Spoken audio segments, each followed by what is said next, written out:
So guys, naobserbahan natin na ayos pa, buo pa yung ano niya, valve injector. So there's no need to rebuild this thing. Ang tatanggalin lang natin dito is yung cracker cover camshaft, dahil magpapalit lang tayo ng cam seal. Yun lang ang gagawin natin. Regarding rebuild, hindi na natin i-rebuild ito dahil there's no point na i-rebuild dahil hindi naman po sira yung kanyang yung kanyang tawag nito, valve injector. So okay, ilalagay lang natin siya sa top dead center, and then we put down into the middle piston middle position. Abay ako, para hindi magtamaan yung magpang-abot yung piston at saka tawag nito hindi magpang-abot yung piston at saka valve injector. So yan, let's go. So ang torque ito guys, yung sa cam rocker holder nya is 60 70 newton meter yung sa camshaft holder. So 70. Okay, so titik note tayo dito, like cam holder, rocker holder, bolt holder, 70 newton meter. Okay, so pwede na natin tanggalin to. But beforehand, ilagay natin siya sa middle yung kanyang piston. So see this, yan po ang ma-determine kung nasa middle yung kanyang piston. So i-cut muna natin hanggang sa top dead.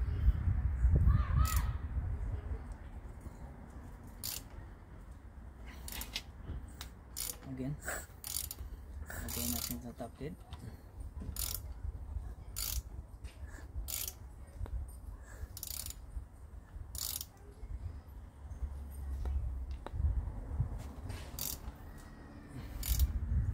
Sa likod pa.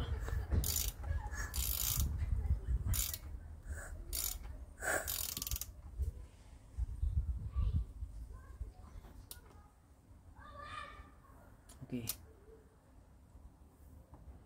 yan po yung kanyang top dead. Now ilagay natin siya sa middle. Ang piston ilagay sa middle position like so. Ang purpose niyan para hindi magpang-abot yung kanyang piston head, between piston head and then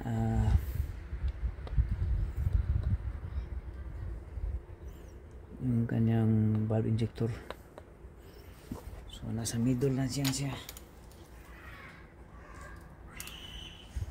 Okay, middle. Yeah,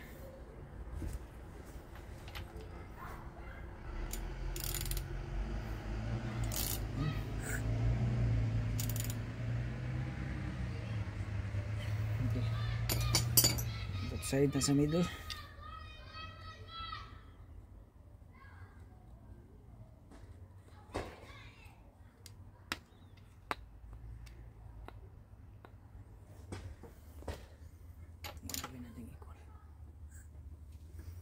Yan.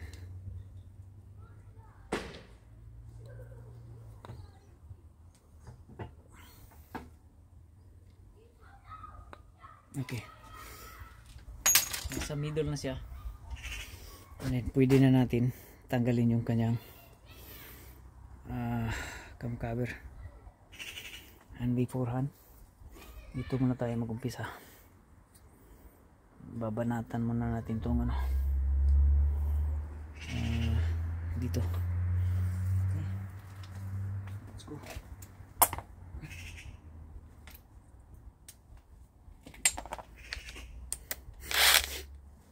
Dito tayo mag-umpisa sa bawat sides and then pagitna.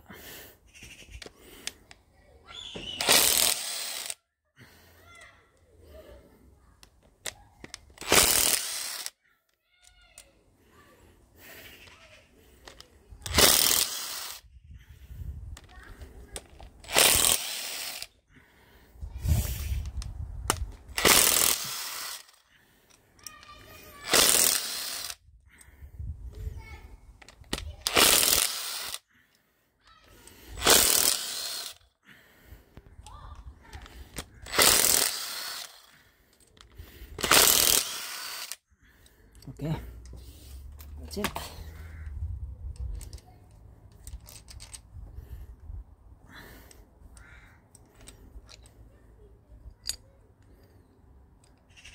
So, tandaan natin yung ano, hindi natin pwede pagpalit tong mga ito. Anyway, by numbers ya, 1, 2, 3, 4. By na numbers ya, no? So, hindi siya pwedeng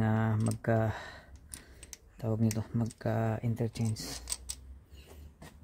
Ito lang medyo okay, yan dyan kasi yung ano, cover gasket. So yan po.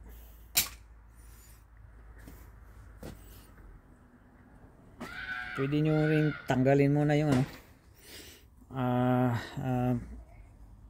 timing belt, but ito no need because nasa safe position tayo. So ganyan na, tanggalan natin, up na natin itong camshaft.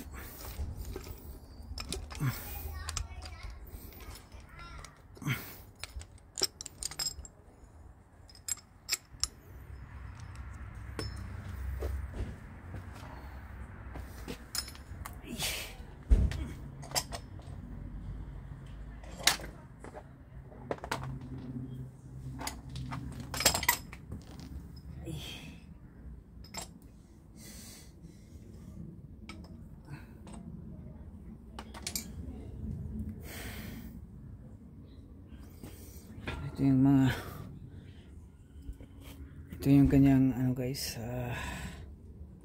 rocker arm. Buo pa yung rocker arm. So ganyan.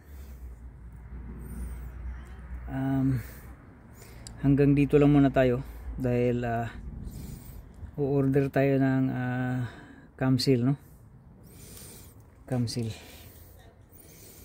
And then saka natin baklasin yung kanyang valve keepers pagka meron na tayong pisa, no? Cam seal. So yan lang guys, so far we didn't encounter much of the problem. Okay, so this will stay like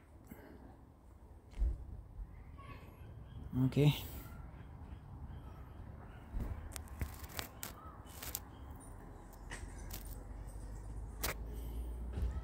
So okay, talagang ano, maganda pa talaga super ang kanyang trim. Ano pa kung makita ang gas-gas dito. Okay, so ito yan siya. Papalitan natin ang ano to, camshaft seal, valve seals, steam valve, lahat. and then pagka magpalit tayo ng steam valve, saka na natin ma-play yung kanyang galaw-galawin natin yung kanyang valve injectors kung meron bang unnecessary, no, like weird movement pagka hindi siya nagka up and down as normal. So that means nabingkong yung kanyang valve injector. But then again, we will decide later on after replacing the after replacing the valve steam valve seals, then we can determine if there is a broken valve injector. Like after removing it, you need to put like up and down, like in and out the valve injector. Saka pa natin doon malalaman kung meron siyang tama. So yeah, it's good. So we stop up to here. Like I said, yeah, there's no point na i-overhaul ito dahil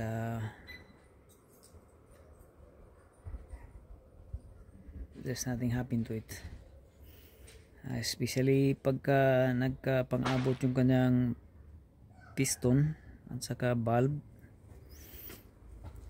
Sa na-experiensyahan natin dito, once napang-abot yung piston at saka valve injector, ang una nyo munang sisirain is yung kanyang dito, yung rocker arm. But in this case, hindi nasira, walang sira yung rocker arm. So ibig sabihin buo pa yung kanyang sa loob, buo, kasi walang tama yung kanyang rocker arm, no? So unang bibigay is yung rocker arm pagka merong sira sa loob. But in this case wala, so there's no point of rebuilding it. Anyway, since we open it already, we just change the valve seals, like steam valve seals. Okay, so that's it guys,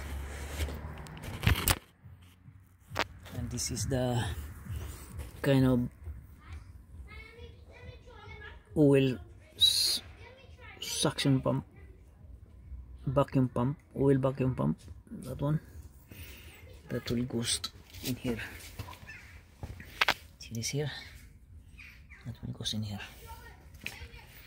So yung kanyang cam lobe dito usual, wala pa ring tama, no, walang unnecessary na tama, so that's good thing.